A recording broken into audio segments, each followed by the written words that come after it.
I want to talk on the perfection of God. The 50th Psalm, verse 2, out of Zion the perfection of beauty, God hath shined. We have three words in close relation to each other, perfection and beauty and God. And while it is Zion that is called the perfection of beauty, it is the perfection of beauty because God shined out of her. That is perfect, which lacks nothing it should have, and has nothing it should not have. God is not at the top of the heap in an ever-ascending perfection of being, up from the worm on up through until finally we reach God. God is completely different from and other than and separated from, so that there are no degrees in God. God is simply God in infinite perfection of fullness, and we cannot say God is a little more or a little less, for more and less are creature words. But when you come to God, God says, "To whom shall you liken me, or to whom shall I be equal, says the Lord." You don't compare God. We say that God is incomparable. And what do we mean by that? We mean that God stands alone as God, and that there's nobody that can be or nothing that be compared with Him. Isaiah was very strong here, telling us that we must not compare God with anything or anybody or any being in heaven above or on the earth beneath. And Moses' law said, "You shall not make any comparisons. You shall not make any images." So God was not against works of art. He was against ever thinking that they ever reminded anybody of God or they ever substituted for God. And yet the Bible uses this word, perfect, applies it to God and applies it to things that aren't God. For instance, "Be ye perfect, for I am perfect." So it's exactly the same word in the original, so that the same word that applies to God applies to people. You know why God uses it? Because there isn't any other word. There aren't any other words. You can go through that great dictionary this heavy and this thick,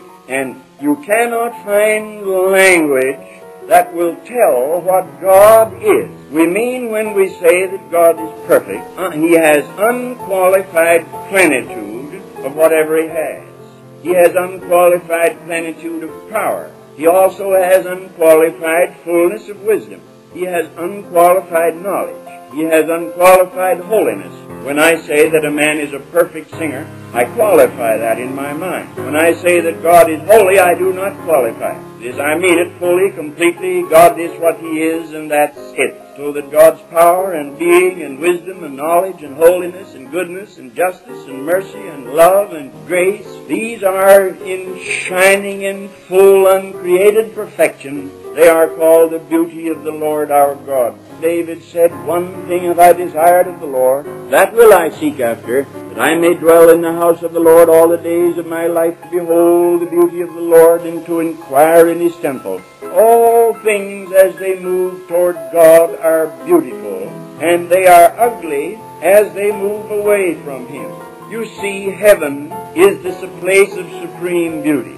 I think that we ought to begin to rethink the whole concept of heaven. If you were moving to Florida, you would want to get at least a folder or two about where you were going. But it is the place of supreme beauty, that much we can say. And why? Because the perfection of beauty is there. Let the beauty of the Lord our God be upon us. Was there ever anything ever more beautiful than the story of Jesus' birth? Is there ever anything more beautiful than Jesus walking up and down among men, in tenderness of humility, healing the sick and raising the dead and forgiving sinners and restoring poor fallen people?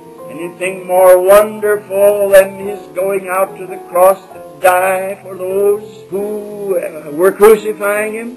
Anything lovelier than to be the creator of His own mother, to have made the very body that gave Him protection and bore Him at last into the world? Anything more awful and awesome and mysterious than that God-man walking about among men, saying, "I saw Satan as lightning fall from heaven"?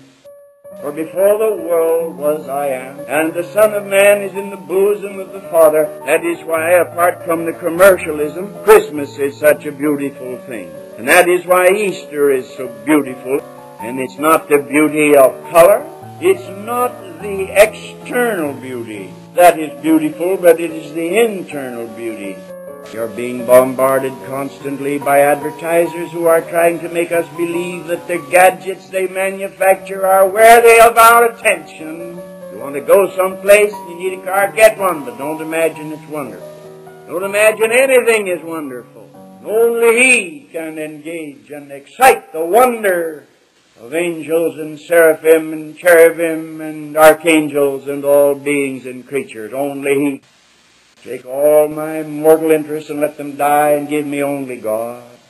God, heaven is beautiful because it is the expression of the perfection of beauty. You know, it is not possible for anything bad to be beautiful finally. Possible for an unholy thing to be attractive, even charming. But it's not possible for it to be beautiful. Only that can be beautiful ultimately, which is holy. The beauty of holiness. Worship God, says the Scripture, in the beauty of holiness. For God is beautiful beyond all description. How beautiful the sight of God must be, says the hymn.